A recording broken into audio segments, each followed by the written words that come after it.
फरीदाबाद के sector 70 IMT में बीती रात शराब पीकर एक शराबी ने उत्पात मचाया। पशु चिकित्सालय में तैनात देशवाल के घर पर पत्थर बरसाकर घर में खड़ी गाड़ी व अन्य सामान को भारी नुकसान पहुंचाया। देशवाल की पत्नी सीमा, जो एक अध्यापिका हैं, उन्होंने बताया कि बीती रात लगभग 12 बजे हमारे पड़ोस में रहने वाले नरेंद्र ने उनके घर पर रात को गाली गलौज की। तब हम घर के अंदर चले गए और दरवाजे बंद कर 112 नंबर डायल कर पुलिस को बुलाया। देशवाल का कहना है कि पुलिस तो आई लेकिन चक्कर लगाकर वापस लौट गई, जिसके तुरंत बाद नरेंद्र ने उनके घर पर हमला बोल दिया, जिसके बाद देशवाल ने मामला दर्ज करवाया है नरेंद्र के खिलाफ और अब पुलिस इस मामले में आगे कार्रवाई कर रही है। सीमा जी, रात को जो वारदात हुई है, क्या कौन बंदे हैं, किसने वारदात कर दी है? ये जो वारदात जैसे सामने वाले नरेंद्र है, उसको हरेंद्र भी बोलते हैं उसको। ये जो अनिल है, अनिल तेवतिया है, ये जो बीजेपी का कार्यकर्ता है, एडवोकेट है। उसकी ना कोने पे दुकान है और वो प्रॉपर्टी डीलिंग का काम करता है। वो सी के हैं। इनका भाई क्या करता है कि ड्रिंक करता है और वो नशा करता है। तो वो अपना ये गली में क्या करते हैं कि दबंगपना दिखाते हैं।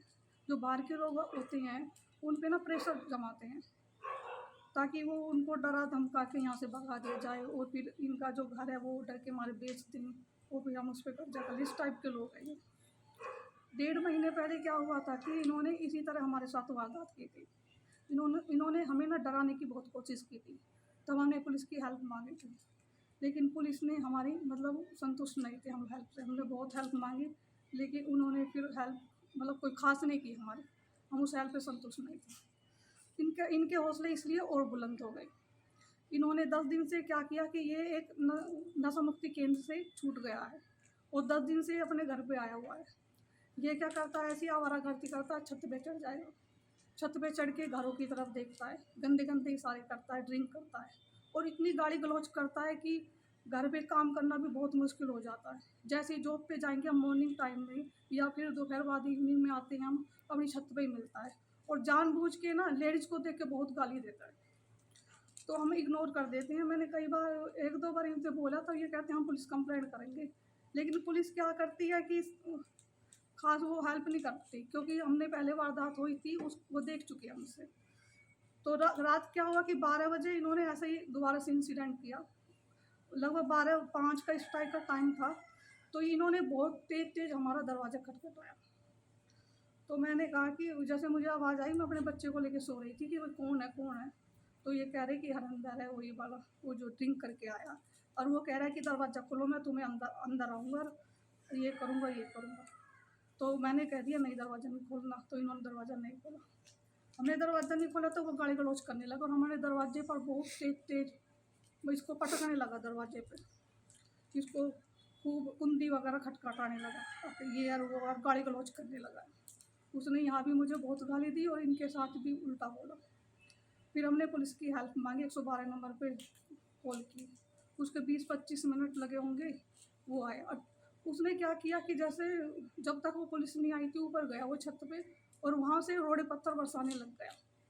हम उससे और ज़्यादा डर गए। हमने फिर दोबारा पुलिस को फ़ोन किया तो पुलिस की गाड़ी आई। उसमें शायद 3-4 बंदे थे।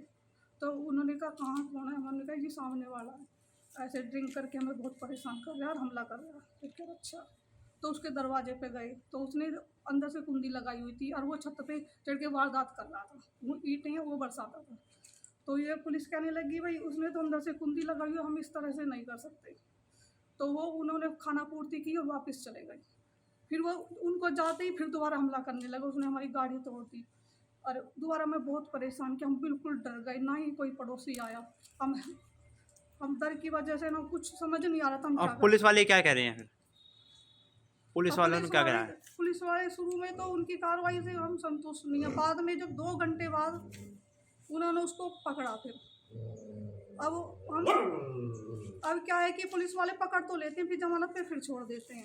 तो वो हमें फिर दोबारा तंग करेगा। आप अपनी तरफ से क्या चाहते हो?